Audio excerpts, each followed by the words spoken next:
ادھر ایرانی وزیر خارجہ عباس عراقچی نے سعودی عرب اور ترکی کے وزرائے خارجہ کو ٹیلی فون کیا۔ خطے کی تازہ صورتحال پر بات چیت کی گئی۔ ایرانی وزارت خارجہ کے مطابق عباس عراقچی نے ایران میں امریکی حملوں کی شدید الفاظ میں مذمت کی۔ حملوں کو ایران کی خود مختاری اور علاقائی سالمیت کی خلاف ورزی قرار دیا۔ بولے کہ ایران کو اپنے دفاع کا مکمل حق حاصل ہے۔ ادھر ایرانی وزیر خارجہ عباس عراقچی نے سعودی عرب اور ترکی کے وزرائے خارجہ کو ٹیلی فون کیا۔ خطے کی تازہ صورتحال پر بات چیت کی گئی۔ ایرانی وزارت خارجہ کے مطابق عباس عراقچی نے ایران میں امریکی حملوں کی شدید الفاظ میں مذمت کی۔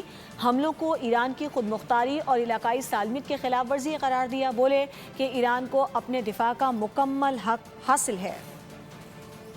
ادھر ایرانی وزیر خارجہ عباس عراقچی نے سعودی عرب اور ترکی کے وزرائے خارجہ کو ٹیلی فون کیا۔ خطے کی تازہ صورتحال پر بات چیت کی گئی۔